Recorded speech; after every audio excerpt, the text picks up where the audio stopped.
эфирдеги.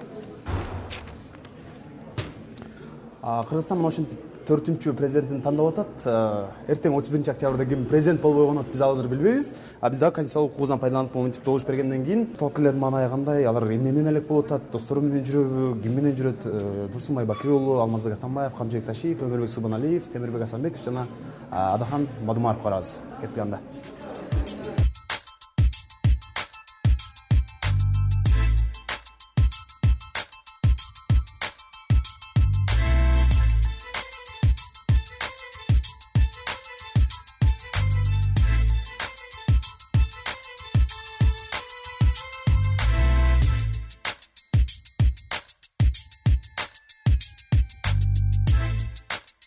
Азыр инилеринен тамактанып. Маанай кандай? Макуланды улан. Аман. Маанай кандай?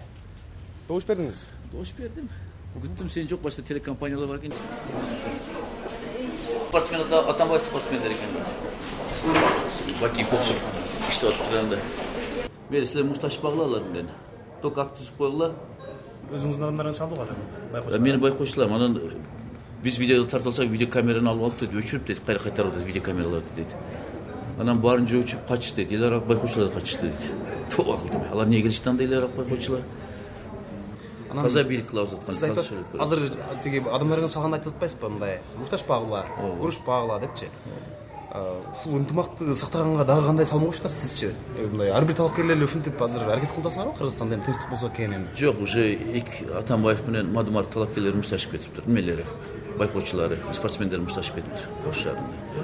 Мен өзүмдөркүн айттым. Менде 20 спортсменим бар. Ким айттым, киришпей урушпалыктыңар өзүңөр. Кыргыз саясатчылар үчүн спортсмендер аябай маанилүү болуп калды азыр. Бакиев мезгилинен баштап. Ошондо шайлоону бурмалаган спортсмендер аркылуу. Турсук беренсиң, здоровый спортсмендер. Ошол эле спортсмендер бүгүнкү Атамбаев иштеп атыптыр. Эмне дейсиң бул жакта? Талапкерликке катталгандан баштап иштеп атасыңар, мисалычы, адамдар менен сүйлөшүш керек баары менен. Чарчадыңызбы мындай? Жок. Анткени мен 2005 жылы шайлоодо бир машина менен Кыргызстандын баарын кыдырып чыккам. Интернетте активдүүсүз, анан өзүңүздүн твиттериңизде, балким Facebooктагы акыркы билдирүүңүз кандай болду? Качан жаздыңыз? Бүгүн кирдиңизби? Мен Twitterге акыркы жолу Чүй облусуна кыдырып чыкканда кирдим, ал 19 октябрда. Ошондон бери кол тийбеди. Эртең дүйшөмбү? Шайлоонун жыйынтыгы чыгат эртең менен туруп ойгонсоңуз эле шайлоонун бошошкон жыйынтыгы чыгарып, Турсунбай Бакир уулу президент болуп калды дейт. Кудай буйрса. Президент болуп ойгондуңуз. Иншалла. Ойгонсоңуз президентсиз. Эмнеден баштайсыз? Мен биринчи кадр саясаттан баштайт элем.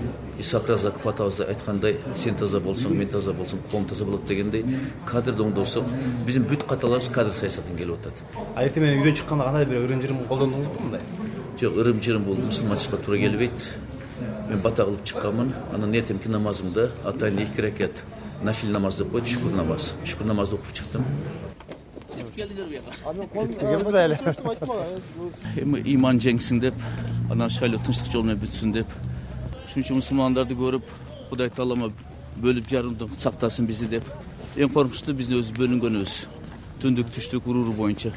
Ушу чыныгы мусулман катарына бөлүнбөйлү деп, эң негизи шайлоо тынч өтсүн деп туруп, шайлоодон кийин иманды коомду насип этсин деп ушуну дуа кылдым. Ай бир намазды дуа кылам муну. Бүгүн да ушу дуаны кайталадым. Анан шайлоодон кийин балким жеңген кандидаткабы мындай чалып коеюн деп атасызбы? Телефон чалып, куттуктап коесузбу? Жок. Эмне үчүн? Иман жолунда мен башка эч кимди көрбөй атам мен. Эгер айтып коем, иман жолу менен чыкса, Кудай деп чыкса, мен бошотуп берет элем шайлоону. Бирөө бүгүнкү иман деп, Кудай деп сүйлөгөндөрдү мен укпай атам. Ай бирле өзүңөр көрүп атасыңар, эртеден бери уже шайлоо бузула башталды. Кимге мен куттуктайм? Эгер таза шайлоо болгондо куттуктайт элем. Азыр болсо көрүп атасыз, шайлоо башынан таза эмес. Айылдагы адамдар, же болбосо карапайым адамдар эртең Кыргызстандын президенти кандай болушун каалайт? Кандай адам, кандай сапаттагы адам президент болушун каалайт? Башкача айтканда кандай ажоо күтүп атышат? Ошону сурамжаганы келдик. Кыргызстанга жакшы келечекти, жакшы турмушту, жакшы тынччылыкты курган президент күтүп атабыз. Ал кандай адам болуш керек? Сиз кантип сүрөттөп бере аласыз? Эми ал кандай адамды бизге айтышыбыз мындай да. Бизге элге тынчтыкты кааласын, элге жакшылыкты кааласын. Кыргызстандын кандай өлкө болушун сиз кыялдаңыз? Ар бирибизде келечек бар, бала бар. Ошо балдардын дагы кийинки түп тамырын ойлош керек.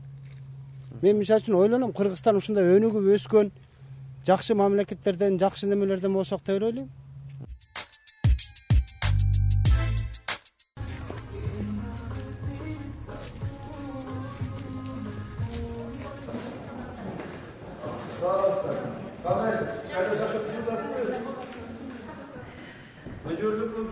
Sen çeksin tamam. Özürlük bilen maksatlar yetişkin.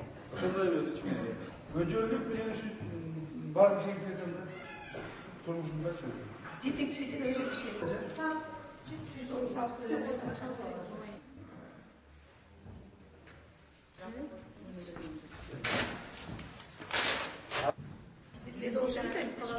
Жок, бир эме кылып кетейин деп.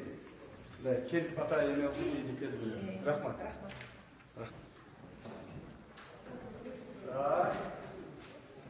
Дагы бир бүктөңүз. Я. Дагы бир бүктөңүз отуз. Эмнеге эки жыл?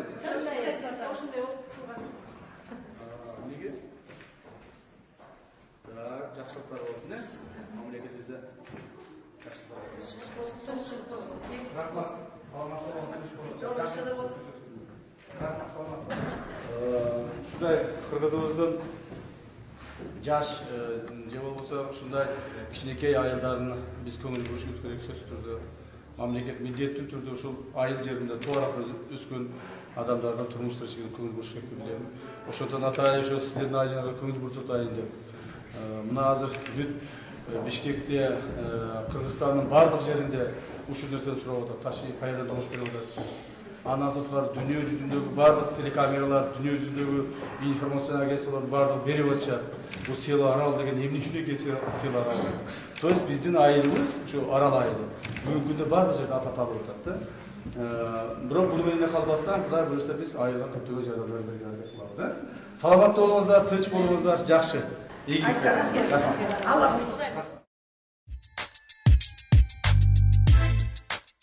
Бүгүн эртең менен турганда эле бүгүн 30 октябрь анан шайлоо деп биринчи оюңуз эмне болду? Биринчи ой эми шайлоо тынч өтсүн деп, жакшы мыйзам чегинде өтсүн деп атабыз да болбосо. Кыргыз эли ичинде бул президент шайлоодон аябай көп нерсени күтүп атышат да, стабилдүүлүктү, мыйзамдуулукту. Биз азыр жаңы эле кирип чыктык, эл көп экен. Очередке турайын деген оюңуз барбы же туура барып эле шайлоо кылып кетейин дейсизби? Жок, эми очередке турабыз да эми.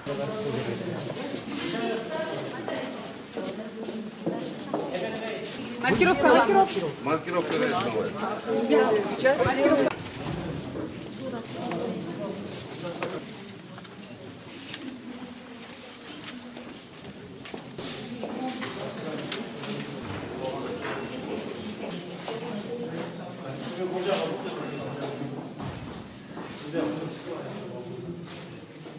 Сизди байкап атабыз. Өзүңүз эле жүрөсүз да, мындай жан сакчыларыңыз жокпу өзүңүздүн?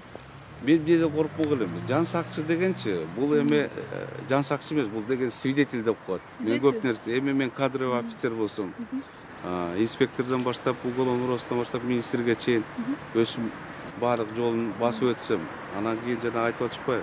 Жан сакчы тиги. Бул деген просто эле шоу программалар баардыгы. Анан акыркы жолу качан эс алдыңыз мындай? Чыныгы мен негизи мергенчимин.